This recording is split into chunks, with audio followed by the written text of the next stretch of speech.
भूतिया चिड़ियाघर। भूतों का कोई वास्तविक आकार नहीं होता। वह किसी भी शरीर में जाकर उसी के अनुरूप बदल जाते हैं। इसी से प्रेरित होकर यह घोस्ट की कहानी लिखी गई है।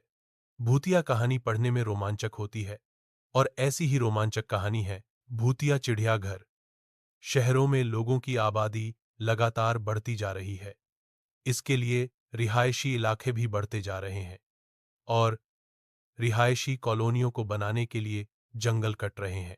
लेकिन जंगल में रहने वाले जीव जंतु रिहायशी विकास से सबसे ज्यादा प्रभावित हो रहे हैं। ऐसे ही सरकारी आदेश के अनुसार एक जंगल काटा जा रहा था। उस जंगल में बहुत से जंगली जानवर थे जिनको संरक्षित करने के लिए एक चिड़ियाघर बनाने पर विचार चल रहा था। ठीक तभी प्रशासनिक निर्णय से एक बहुत पुराने खंडहर को चिड़ियाघर में बदल दिया जाता है और कटे हुए जंगलों से जितने भी जानवर पकड़े गए हैं उन्हें इसी चिड़ियाघर में लाकर रख दिया जाता है।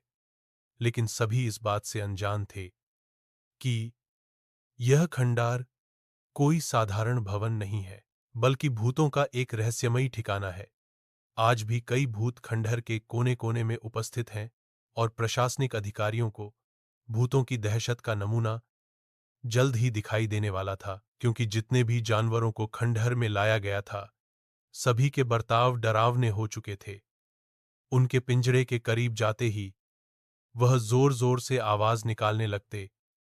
मामला जानवरों से जुड़ा था, इसलिए पशु चिकित्सक को चिड़ियाघर बुलाया जाता है। लेकिन पशु चिकित्सक को भी कुछ खास जानकारी नहीं मिलती। सभी जानवरों के खून की जांच करने के बाद भी उनके शरीर में किसी तरह का कोई इन्फेक्शन नहीं पाया जाता। दरअसल जानवरों के अंदर भूत होना कल्पना से परे था। इसीलिए पशु चिकित्सक अपने विज्ञान के माध्यम से इलाज करने का प्रयास कर रहे थे। बहुत जल्द चिड़ियाघर दर्शकों के लिए खोला जाना था, लेकिन जानवरों का ऐसा हाल देखकर आम जनता के लिए चिड़ियाघर खोलने के फैसले पर रोक लगा दी जाती है। शासन की मुश्किलें बढ़ती जा रही थी और जानवरों की हालत बद से बदतर होती जा रही थी। उन्हें एहसास होने लगा था कि जानवरों के जंगल को काटकर शायद हमने बहुत बड़ी गलती की है। चिड़ियाघर के अंदर भालू, हाथी, शेर, सांप और कई तरह के पक्षी रह रहे थे।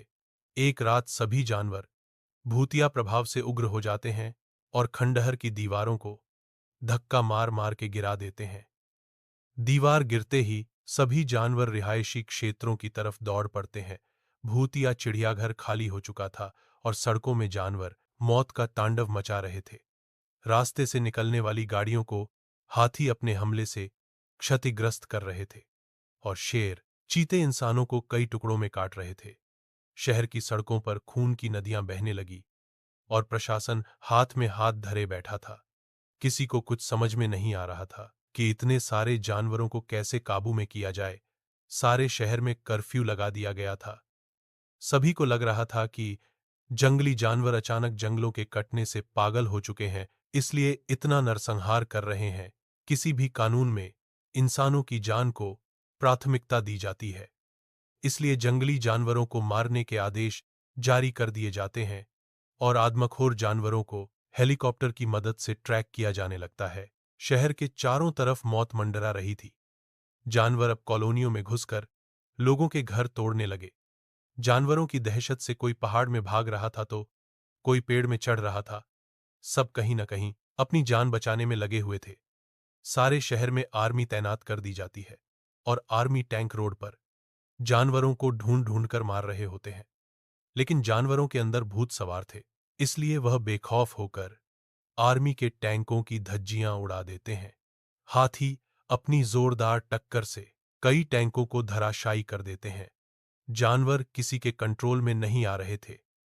तभी अचानक ऊपर उड़ रहे हेलीकॉप्टर पर एक विशालकाय बाज झपट्टा मार देता है, जिससे हेलीकॉप्टर का संतुलन बिगड़ जाता है और हेलीकॉप्टर घने जंगल में जा गिरता है, जिससे जंगल में एक जोरदार धमाका होता है और हेलीकॉप्टर के अंदर उपस्थित सभी लोगों की जान चली जाती है। भूतिया जानवरों ने आतंक मचा दिया था, लेकिन इसके लिए जिम्मेदार हम लोग थे जिन्होंने उनके जंगलों को अपने फायदे के लिए कटने दिया और जंगली जानवरों को मजबूरी में उस भूतिया चिड़ियाघर में आकर रहना पड़ा।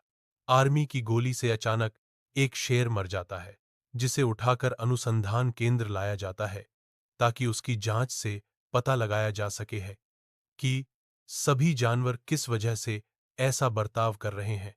सभी परीक्षणों की रिपोर्ट आने के बाद वैज्ञानिकों को पता चलता है कि जानवरों के मानसिक हार्मोनल परिवर्तन हुए हैं और यह बदलाव कुछ समय पहले ही हुए हैं।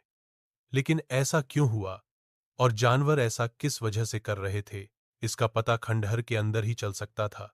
वैज्ञानिकों को खंडहर में कुछ संदेह उत्पन्न होता है, इसलिए वह जांच करने के लिए अपने यंत्रों के साथ उसी भूतिया चिड़ियाघर पहुंच जाते हैं और सारे खंडहर के कोने कोने की फ्रीक्वेंसी की जांच करते हैं।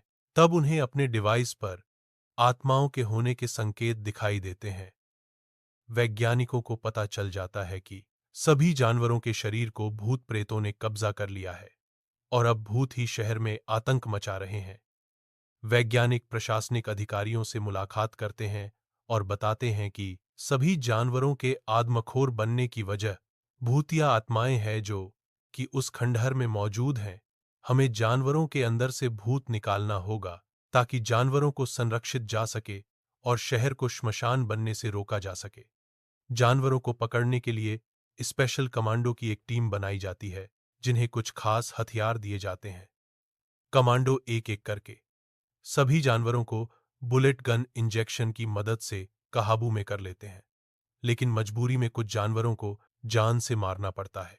जानवरों को रिसर्च सेंटर लाया जाता है और उनके मानसिक बर्ताव को ठीक करने के लिए उनका न्यूरो हार्मोन ट्रांसप्लांट किया जाता है। कई दिनों के इलाज के बाद सभी जानवरों की हालात ठीक होने लगती है, लेकिन उस भूतिया चिड़ियाघर को हमेशा हमेशा के लिए ध्वस्त कर दिया जाता है। भूत केवल इंसानों को नहीं, जानवरों को भी क्षति पहुंचा सकते हैं। यह बात वैज्ञानिकों को समझ में आ चुकी थी और जानवरों के आतंक के खत्म होने के साथ ये कहानी भी समाप्त हो जाती है।